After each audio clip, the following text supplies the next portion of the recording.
feel free to get comfortable. We will start in probably just a minute as people are continuing to enter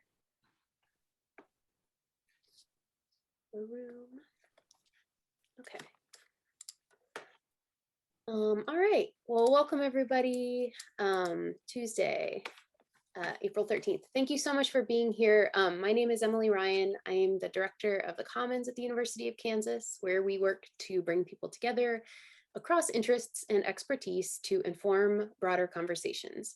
Today, I'm really thrilled to welcome you to this event, which is the 7th in a series that is called Educate and Act, which the Commons has co-hosted with the Emily Taylor Center for Women and Gender Equity and also the Center for Service Learning, which are both at KU.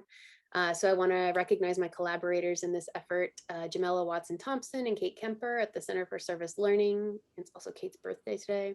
And Bulong Ramiz Hall and Meg Williams at the Emily Taylor Center for Women and Gender Equity.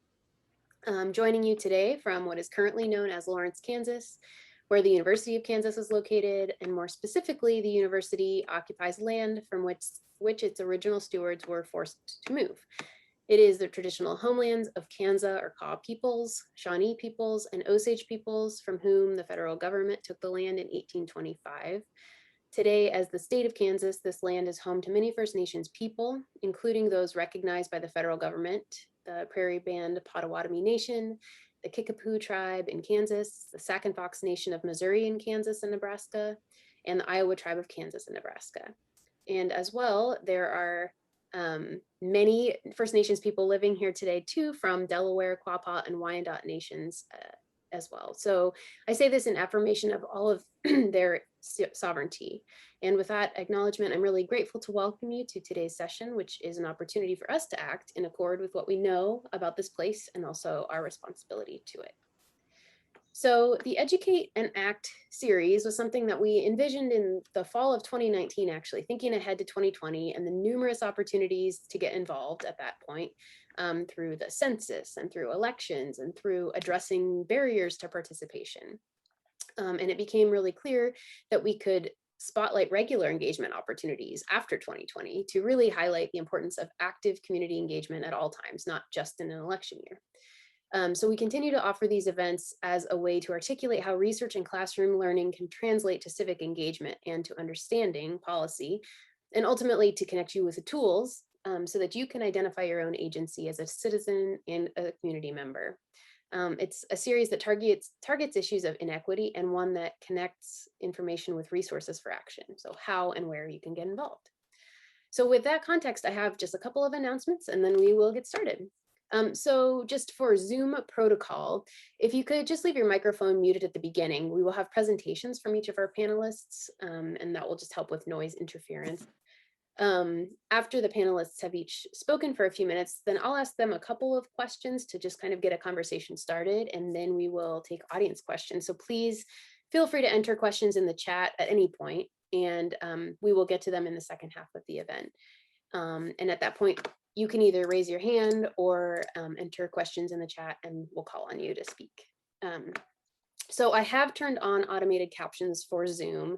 They're auto-generated, so maybe not 100% accurate, but they do a pretty good job and will add some accessibility to the event today.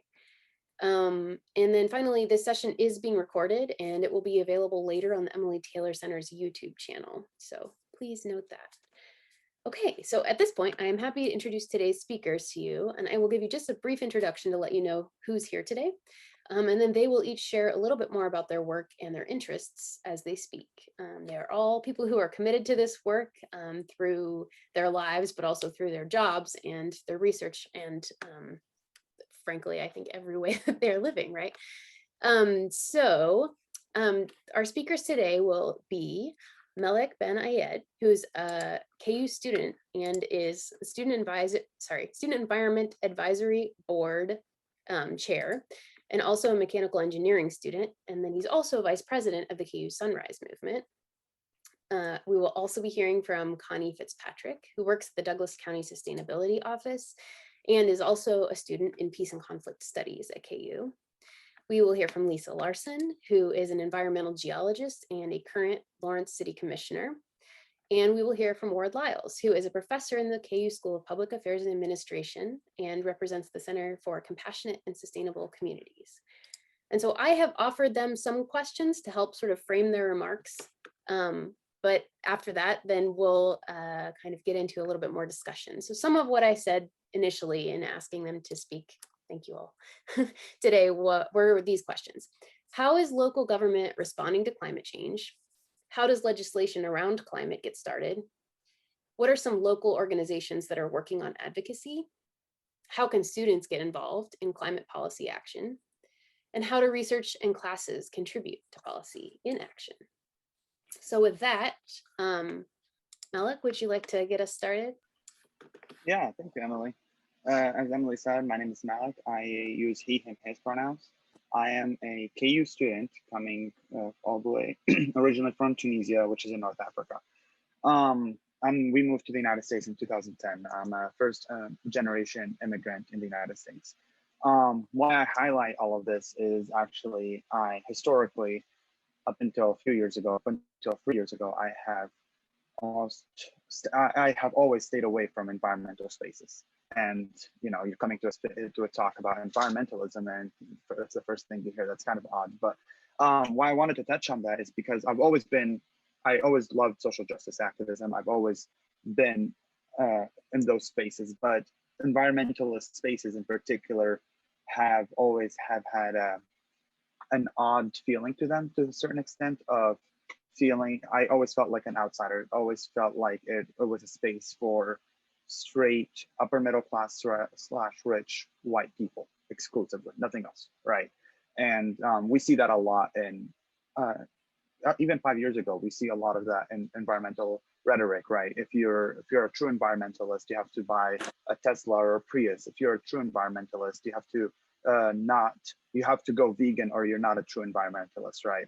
And that doesn't recognize the impact that it has on lower income folks, that it has on people of color and all of that, right? That's the first thing that I'm going to touch on. And the second of all is that I'm a firm believer, and I apologize if anyone is not, but this is my personal belief that I can also back up, is that our personal choices and our little things that we do from our day to day are not going to make that big of a difference towards environmentalism and combating climate change. I say that with a big grain of salt, and I'll explain that later. I'm actually going to start with that. So personal choices, when I say that, is using, for example, reusable straws, and reusable straws, not using plastic straws. I promise you, if tomorrow morning we wake up and every single human, all 7 billion people on Earth, started using reusable straws, climate change is not going to go away. I will tell you that from a scientific point of view. I tell you that from a social justice point of view. It's not going to go away, and that's the right. But I'm not telling you to stop using reusable straws, right? I'm not telling you that either. I'm just telling you that we need bigger change, which leads me to the first point that I touched on, which is that we need more structural change. And that's where my environmental activism came in, right? Back in November 2019, I think, yeah, or so. So fall 2019 is when I actually went into the environmental movement all the way, in the climate strike that the Sunrise Movement held at the time.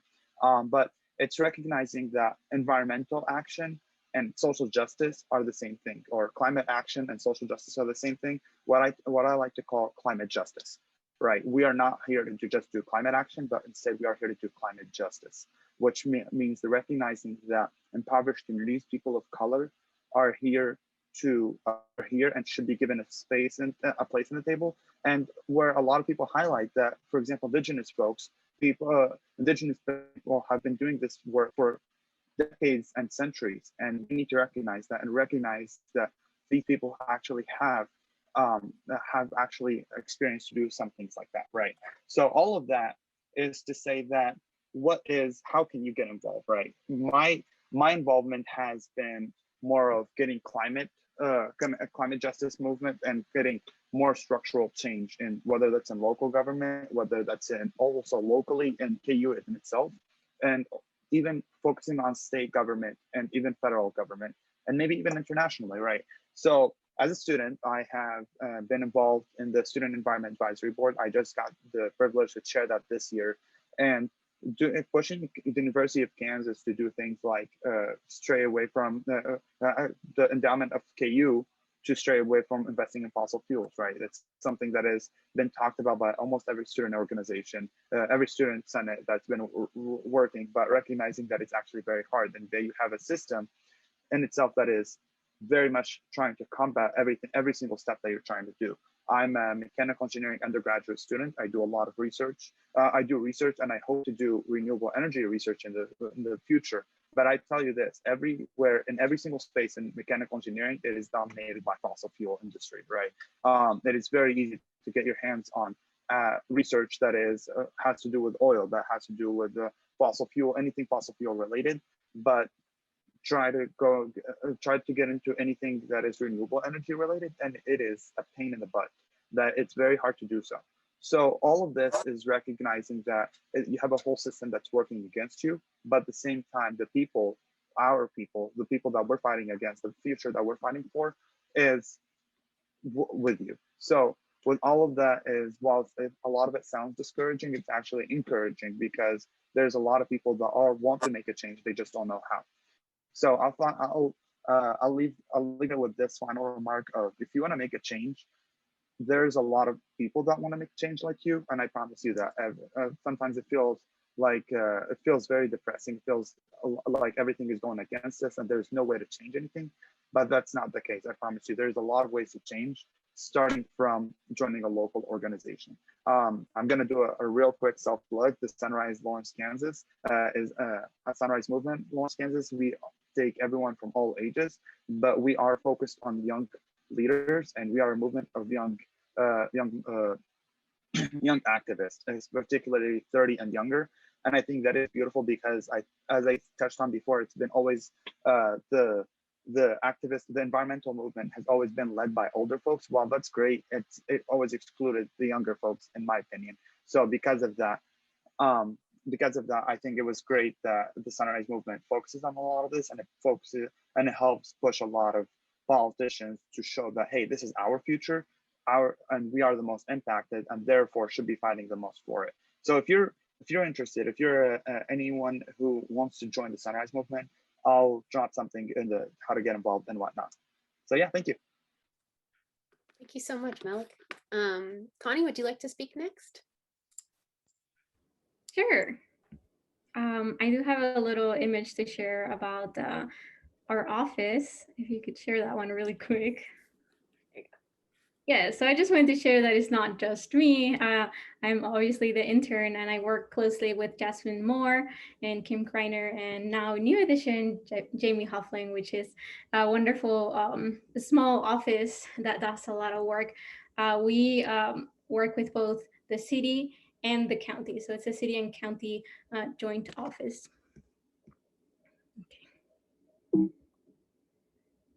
Our office serves, so the Douglas County Sustainability Office, it collaborates internally with the city and county staff to serve and help with joining in the sustainability lens.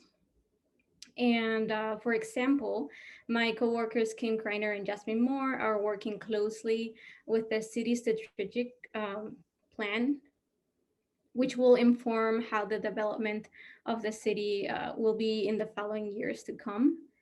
Most recently, we will be sharing out more soon with the Douglas County Climate Plan, which will inform the next about 20 years to come in what our city and county will do in regards to climate. So please stay tuned to more to come from that. We hope to obtain community champions to gather input from their web and network to inform this plan. So there's will be plenty of opportunity for students, for professors, for any community member to become a champion and gather input from your network. I'm going to put in our website and my contact information on the chat. Other ways to serve, we do have Sustainability Advisory Board and also Douglas County Food Policy Council, and they both serve to inform and advise on policy and support local organizations that are doing the work. So for example, if you are interested in soil health, you can join a working group or join a board to facilitate that work moving forward. So there are many working groups within the boards that you are able to join, and you will find those forms on our website for more engagement. That's all I have for now, but I will engage more after everyone says a little bit more about themselves. Great. Thank you, Connie. That's a lot of great resources. Lisa, would you like to speak next? Sure, thank you.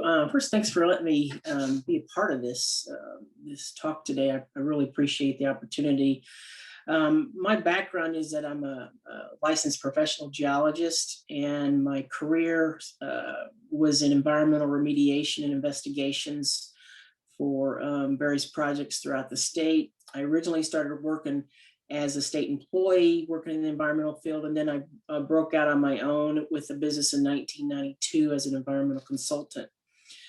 And I'll tell you what really started to form my opinion on climate change was the very first time, and it was in the early 1990s, when I went to a professional meeting.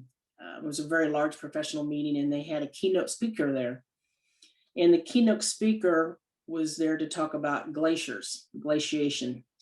And he presented, his presentation basically consisted of slides that of a very specific ice cap and how it had developed or how it had survived climate change over decades. So his presentation started with a picture of one glaciated area from about 50 years ago. This was in 1992 or 93 when I went to this conference.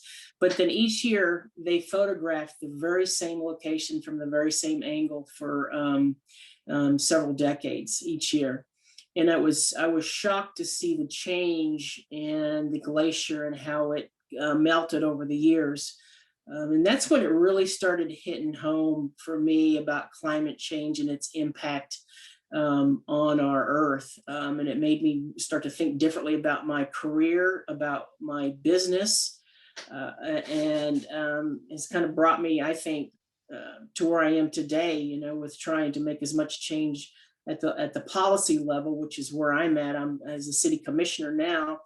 We're the policy arm of our community. And you know, one of our jobs is to make sure we keep that vision of what is best for our community. And in this specific issue is with climate change.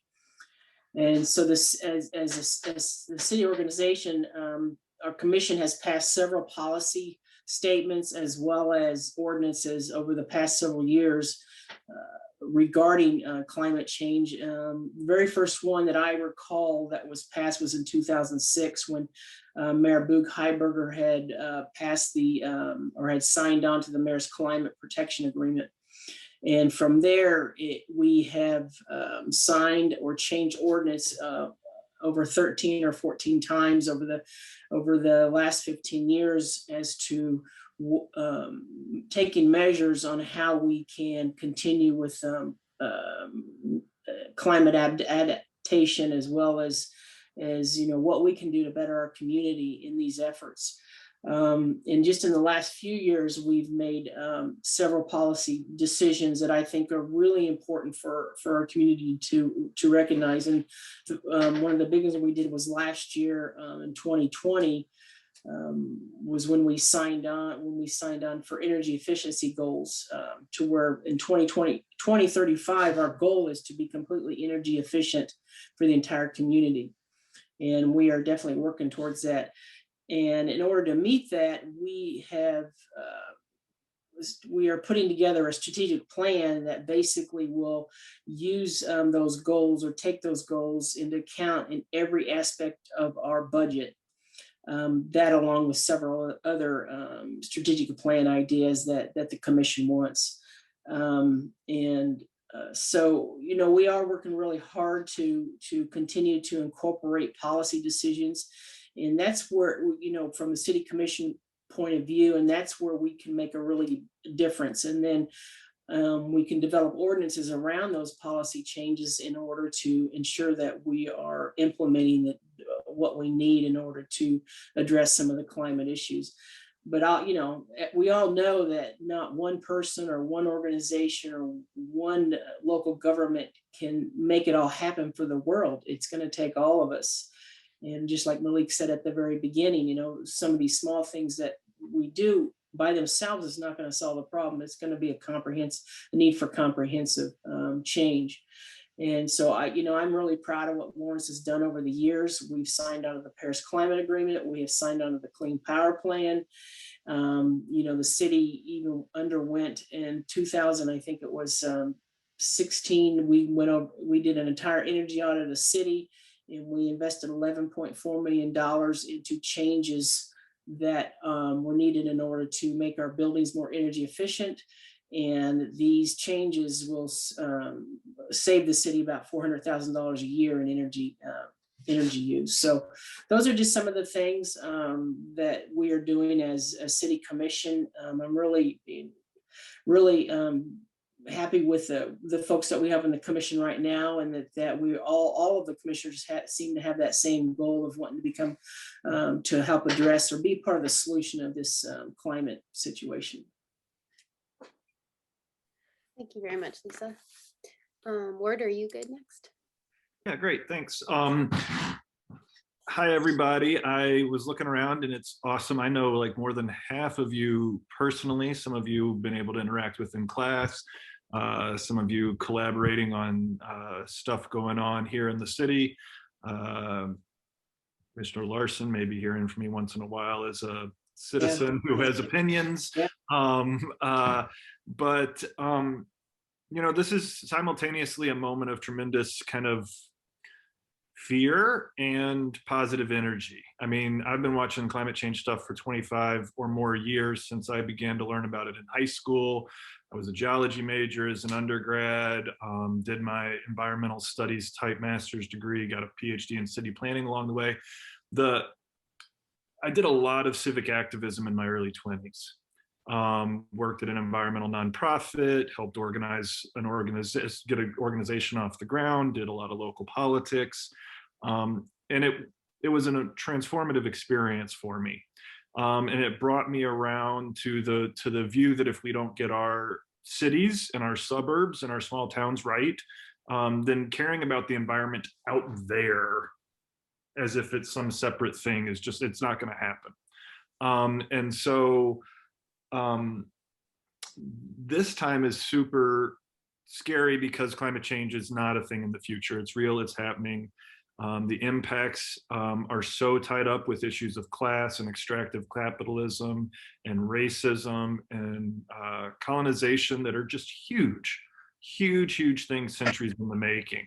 But it's also the most kind of exciting time I've experienced because of things like the Sunrise Movement, frankly, and the innovation that's happening out of the city office, and the fact that we have a commission, and right now we have a city manager and a county administrator, both of whom are I think legitimately going to push things, not just like compared to Kansas, but compared to what we need to do.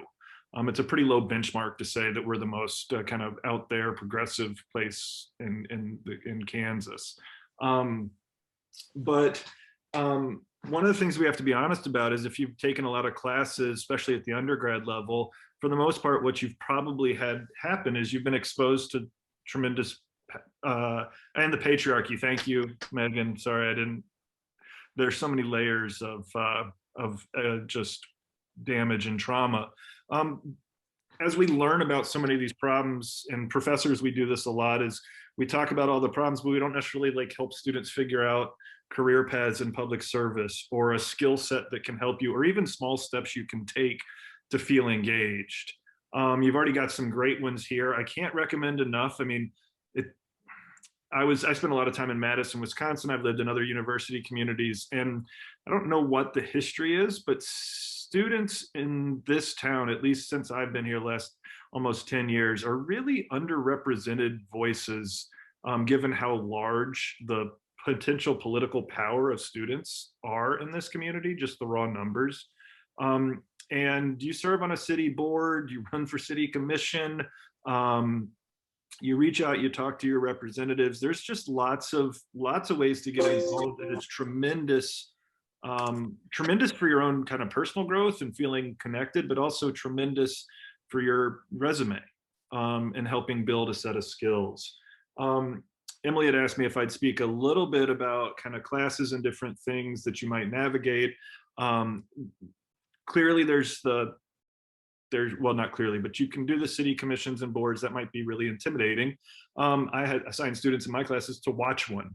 Bonnie Johnson, who's here in urban planning, has assignments for our graduate students where you shadow a city employee. So you call up somebody like Jasmine Moore and say, hey, can I follow you around for the morning? A little harder in pandemic times, but and just see what your job is like and then reflect on that. Kate and Melek and others, Mark and Kai, that are involved in the Sunrise Movement. That's a great way to get involved. Emily asked me a little bit about trying to find classes. I think that was something else. I mean, there's conventional stuff to think about, like environmental studies.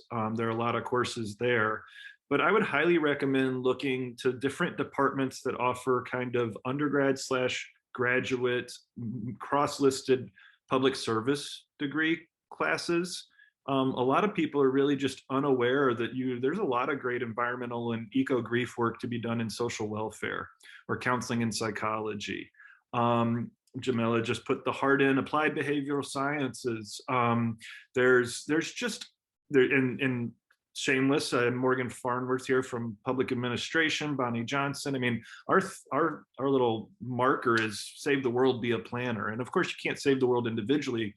As Melek was saying, it's about systems change, but public service is a tremendous way to engage in systems change. I will put in the chat here in a second, a couple links, but Emily, am I forgetting other things that you asked me to speak about? No, I think that was really helpful. Thank I you. have a few additions. I've been thinking about how to engage with students, and I feel like maybe sharing a little bit more personalized information would help, especially because there's such a the student population is diverse, and I have to acknowledge that there are folks of color, hopefully here. Are there any folks of color here? I don't know, all of your cameras are turned off, can tell. But the answer is yes. There's knowing numerous people here. Yeah. What's up, Mark and Jasmine and Jamila and others probably. So I think that's like super important to mention. I also think that it's super important to mention that I'm also an immigrant, and I was born in Peru, and I witnessed climate disasters there from the mining industries, from US mining industries that came to the Andes that destroyed my grandpa's like whole town that is like uninhabitable now. My migration was very much related to escaping climate destruction. And that has impacted a lot of the work that I do now as an adult. Everyone has mentioned that working for long-term policy is so important because policy does inform how our environment is treated by others and how we treat each other and how we are to proceed for the future. I also like to add in regards to being a student, I'm a non-traditional student. I have a kid and I work. So I'm just taking one class at a time now. And you don't have to be like a superhero right now. I'm sure you're, especially students of color, you have a lot in your hands and you're carrying a lot of things in your backpack and of history and just general life inequities of systems. So do definitely what you can. Get involved is what genuinely gives you passion. For example, if you would like to shout at me, I'll be happy to do it on my own time. And I would even go to a board with you via Zoom. Of course, shout at me via Zoom. It's the pandemic.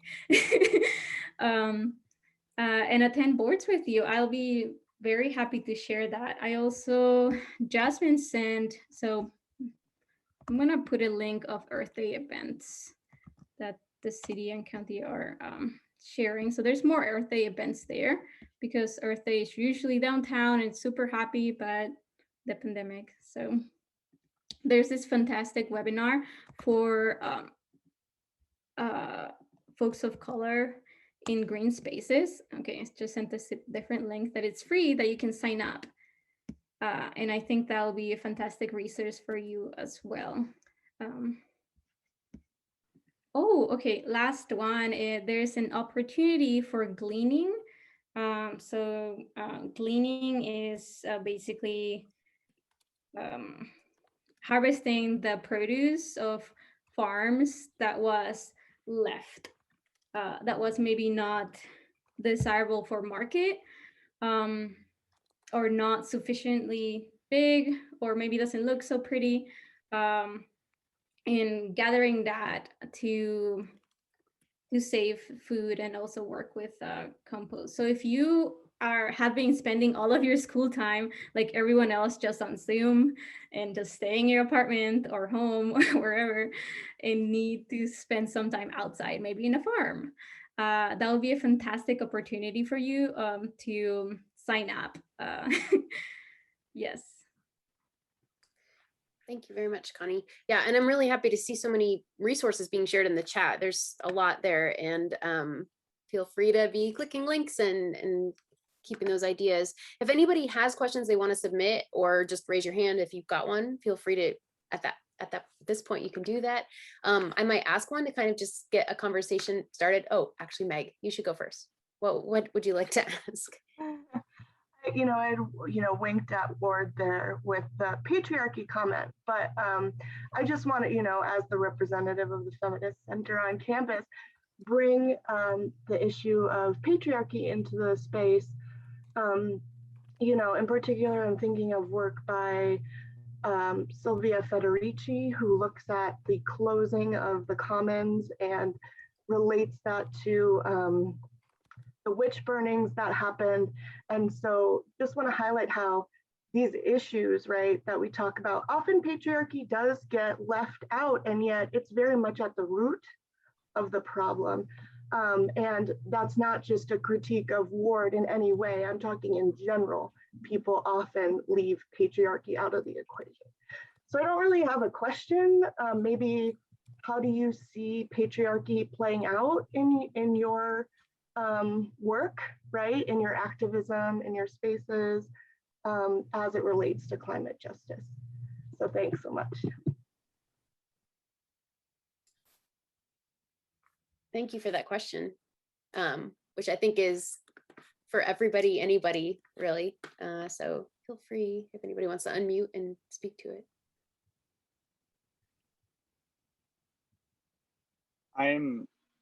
So I have a unique point for that point there. Sorry, Connie, I don't know if you were gonna speak.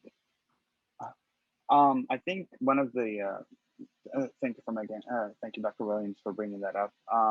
I think one of the biggest things that I encounter when talking to, especially older folks about it, is the point of overpopulation. And I think that overpopulation argument is both a racist but also a sexist argument. It usually pins down the, oh well, the woman shouldn't be having that many children or anything like that. And I just for general conversation when you're having about environmentalism and whatnot, I generally and very much encourage everyone or discourage everyone from talking about overpopulation. It is a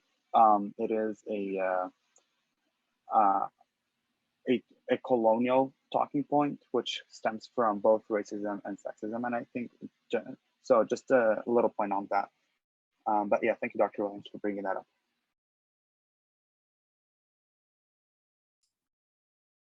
Yeah, I have something else to add for all the ladies here. A while back, I learned about the Kansas Women Environmental Network.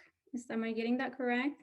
So that's a fantastic research to get in touch with folks. I'm not a paying member, but I do receive their emails, and it's pretty cool to be part of a network that has that mission of gender equity.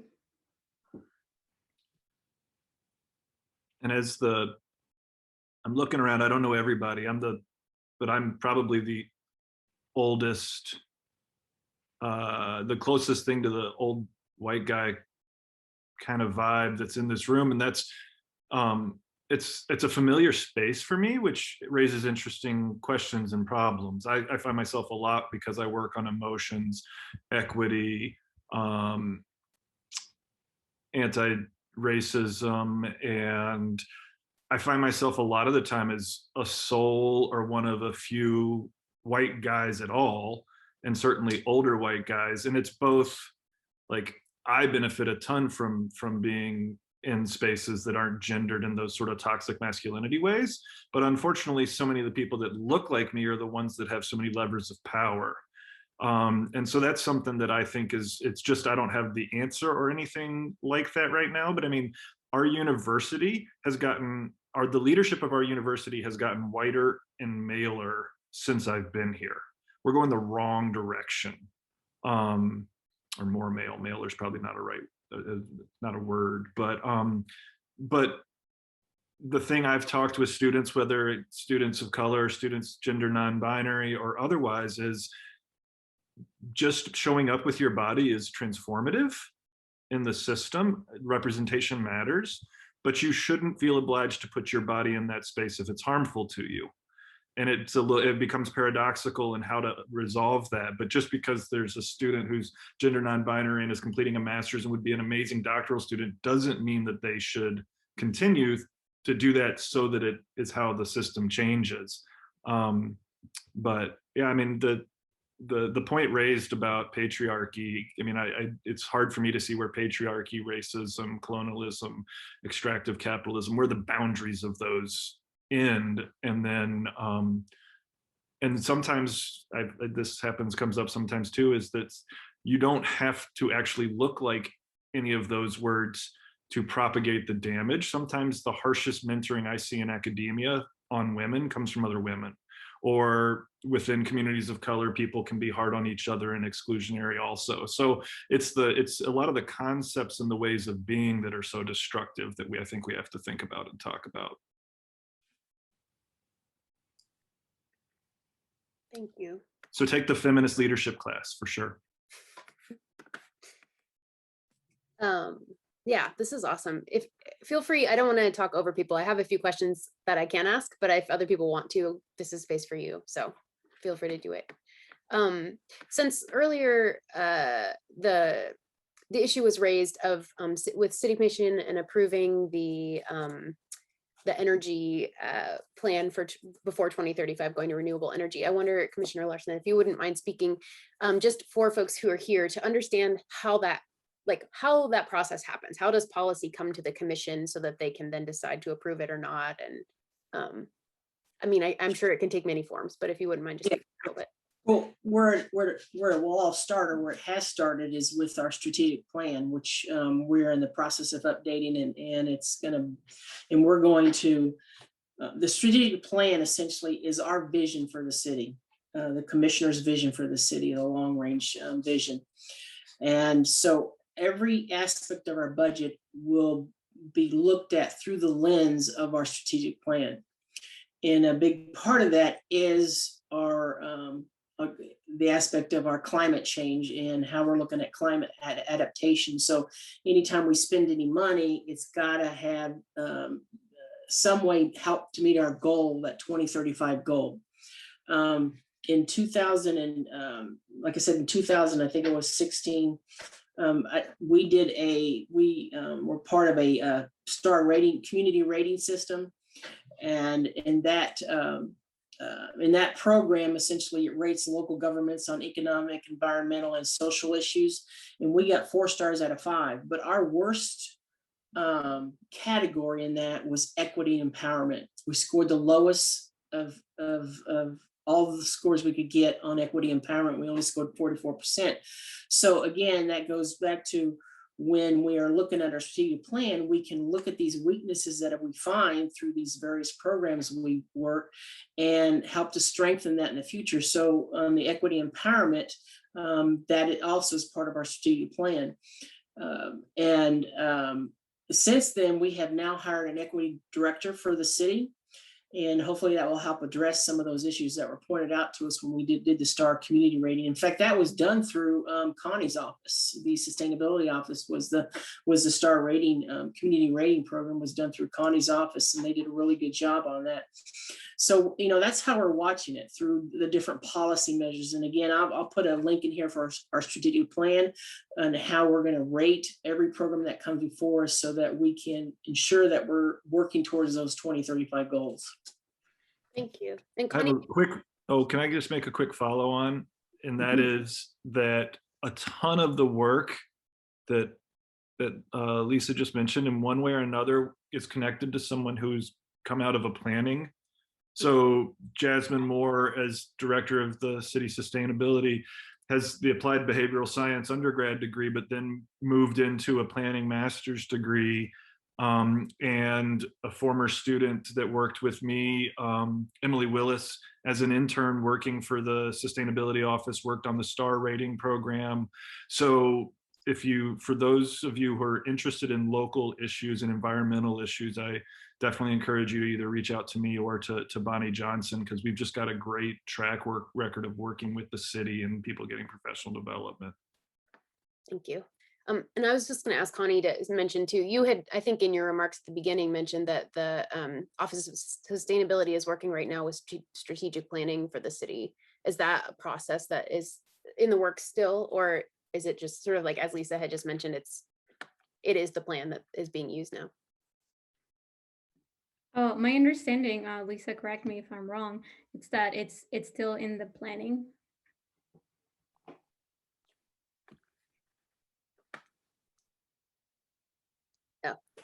Actually, yes, the planning has pretty much been done. Now we're trying to put together the program in order to implement our strategic plan. And so we have been hearing, we've been getting information from the staff on, every couple of months about where they are with the program, but we're pretty much getting to the end of it to where we can start implementing it in our next budget, which would be the 2022 budget. And so that's the plan right now, is to make sure that we are looking how we spend our money through the lens of the strategic plans.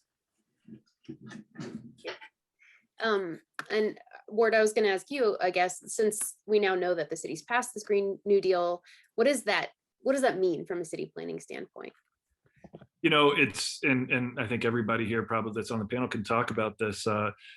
So I had a discussion not too long ago with Kate Lorenz and folks from Sunrise Movement, the organization again that Melek's had an instrumental role of building up here, and talking with the public policy group. And yeah, the city passed a Green New Deal ordinance, and it means everything and nothing at the same time.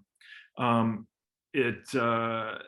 you pass an ordinance that says we want to aspire to principles related to the Green New Deal, equity, and linking equity and environmental conservation and sustainable economic growth, that's wonderful. But then what has to happen is city offices and county commissioners need to be held accountable to actually adopting policy and taking actions that fit with those principles, because there's all sorts of layers of complicated laws out there, and what happens is not necessarily always what gets written down. So with a Green New Deal, if the city says, the city was thinking about for a while, paving through the dog park, out on the west side of town, and I know that the commissioner got probably a ton of calls and contacts around that. But and regardless of how you felt about that issue, the decision was influenced by people raising their voices and by organizations raising their voices. And so if you have an interest in these sustainability issues, the Green New Deal, then I think it's a big thing is just pick a topic you're passionate about. And especially it's great to focus on individual recycling, but less focusing on what you can change in your own life, but thinking about what's an issue in this town. Like, why do we have so many concrete ways, physically concrete ways to move water as fast as possible off of campus and dump it into neighborhoods, or to dump it into the Kansas River where it ends up as a flood without being treated? Why don't we have more green infrastructure? There's all sorts of different issues, affordable housing. I mean, there's a fundamental mismatch in our community and almost everyone out there that solar panels or wind energy, a landlord has no incentive to invest in those because they don't typically pay the utilities, but the renter's not going to spend thousands of bucks to put a solar panel on the house that they have. So could the city be encouraged to really step into that space and create incentives or grant programs that serve equity and justice? But if you have an issue you're passionate about, I think local governments, especially for the last 25 years, both Democrats and Republicans have failed us in addressing fossil fuels. Local governments have been the real place of innovation. And that's not gonna change as quickly as we want. One thing I would also say on the Green New Deal is really look and be excited. I'm really excited to see what happens, because the Biden administration is dumping untold amounts of money, and a lot of that's going to come to local governments. And if we ask the commissioner and city agencies to do really great stuff with it, there's more pressure for them to do that, rather than like, hey, let's expand K-10 between Iowa Street and I-70. Let's not, I mean, that's probably more state money, but let's spend the money on things that really matter here, because there's a ton of money that's coming available, which hopefully means some jobs too. Thanks. I want to reiterate and echo and go on to what Dr. Lyles said. Number one is that multiple different, all political parties, I think they're both the big behemoth political parties, have failed in political and climate action. We're just barely seeing anything right now. So that's but when it comes to, from a general scope of what this talk is about and all of that, whatever you're passionate about, there's one way or another you can turn it into climate justice, right? Whether that's healthcare, whether that's environmental action, whether that is city planning, whether that's even something as easy as literature or something like that. There's always, because whether we like it or not, climate justice is one of those things that touch every single spectrum of, of our lives, of our academia. And how to get involved, I think Dr. Lyles highlighted a very important thing about that the planning process and what that looks like right now is really important. And again, a great phrase that Dr. Lyles said was the city passing the Green New Deal meant everything and nothing, right?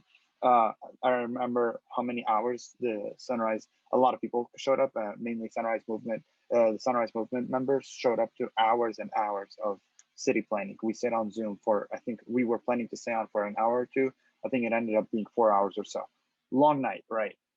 For an ordinary person, they would rather be doing something else, literally anything else other than hearing people talk about stuff that is so super small, but it's important, right? And that's how you voice your opinion. And I think that's what's important about all of that, is you have to voice your opinion and people are there to listen. So, and I think we're seeing this rhetoric over and over again of people, like, every time they get involved with politics, the first thing they realize is like, whoa, politicians are the same as us. And I think that's really important to always remember, is that these are people that just want to make a difference. And your job as an ordinary citizen is to show them how to make that difference. I think that's what's important. Yeah, I agree with that, because the only way to move policy forward also is like with research, but to obtain research, you need people's voices. And it's just a chain of events that create the change of policy. So the voices are definitely very, very impactful. And I just sidetracked, but I do have a quick hack that I use to make sure that I am engaging constantly with the city. And I have this website link. I'm going to share it on the chat. And it is the city surveys. And I don't know how nerdy you all are, but if you like taking surveys like I do, it's just sharing your opinion. You can save that on your main desktop. So, you have like Google, your email, and then you can have the city surveys there. And then just check it once in a while if there's something there. And you can share your opinion, and it's counted as data, and it will be informing to the city or county. So that's just a simple hack that you don't have to receive an email or like be very reached out to join an effort. You can just save that and just look at it once in a while and just fill it out as it comes. Thank you. That's a great tip, Connie. Appreciate that. Sarah, I wonder if I could call on you just for a second. You mentioned in the chat that you're on the Food Policy Council, specifically with an equity work group. And I know that the Office of Sustainability also works with Food Policy Council. And I wonder if you would just, if you want to chat it, that's fine too. But just if you could say another thing or two about what the Food Policy Council does, because that is a really powerful way to get involved. Oh gosh, thanks, Emily. I'm pretty new. I'm on the Sustainability Advisory Board as well, and the liaison to the Food Policy Council. But I know our Health and Equity Working Group is actually meeting this afternoon to try to decide on like what our big project for the year is going to be. And I know they've done things in the past like talking about food insecurity, and not just food insecurity, but like food culturalism and all of that right here in Douglas County. So like I said, I'm pretty new, but I know that they're super looking for volunteers, and anyone can show up to those meetings. Anyone can be involved in any of the working groups that they have listed on that page, and same as the Sustainability Advisory Board, I think. So yeah, I have just recently gotten involved. I'm an MPA student, and I would encourage everybody else to, because it really is worth it, and we really are doing good work to try to make our region better. So thanks. Thank you. And I think those meetings are all happening on Zoom right now anyway, right? So no worries. Yeah. Okay, Yep. Cool. Thank you. This chat is robust, everybody. Thank you for sharing all of these resources. I'll make a point to just share them. If you register for this meeting, then I can email you. So I'll make a point to email those out afterwards, because I know it's kind of hard to copy paste everything. Let's see, what other questions do we have? We have a few minutes left. So I don't know, a lot of points have been raised. Does anybody want to respond to things that they hadn't had a chance to also? Yeah, this is Lisa Larson. I would like to respond to, or just I should echo what I've been hearing, especially from Professor Lyles about engagement in the city, and it really is important. I think that that you make your voice heard to specific commissioners, all the commissioners, because that is how I sometimes, often I should say sometimes, but often will hear about different points of view that I've never thought of before. And so it is impactful when I hear from a citizen or a community member or a resident of Lawrence what their opinion is on an issue. So I would encourage you to reach out to any commissioner, all the commissioners, and let them know what you're thinking about issues or just in general. It does make a difference, and we do listen. We really do.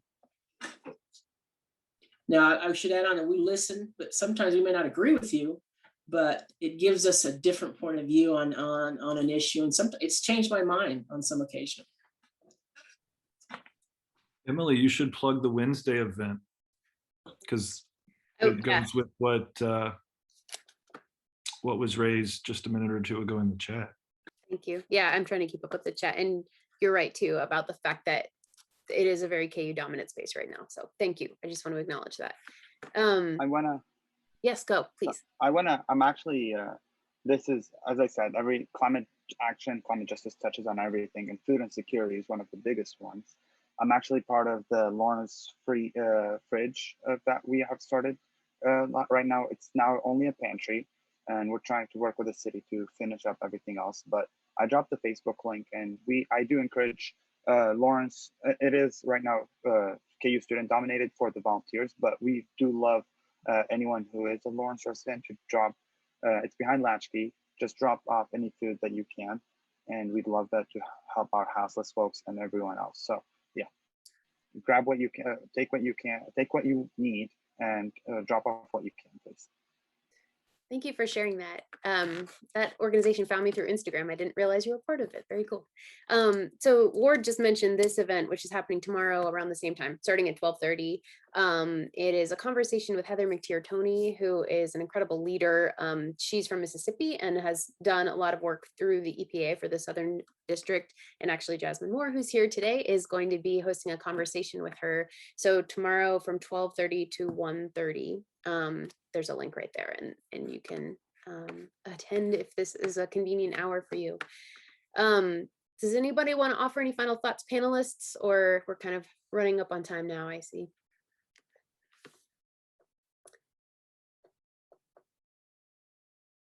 Yes, Ward, responding to your comment in the chat. I just want to thank everybody so much for this conversation. I really appreciated hearing from you all. And yeah, hope to see you at the event tomorrow. We're excited to be co-sponsoring that. And if you register, you'll be entered into a raffle for the chance to win a copy of All We Can Save, which is the anthology that is the basis for this series of awesome programming. So please register and hope to see you there. Thank you, Meg. Thank you for making that possible for people to have the book raffle drawing. Earlier in this conversation, it became the question about being recorded tomorrow. We don't have permission just contractually to record it, unfortunately. So no is the answer to that question. Today's event, though, is, and it will be posted on the Emily Taylor Center's YouTube channel. But yes, this book, All We Can Save, the anthology, is all women voices in different aspects of work, and all of whom are being held up in terms of their contributions to climate efforts. They're great video. The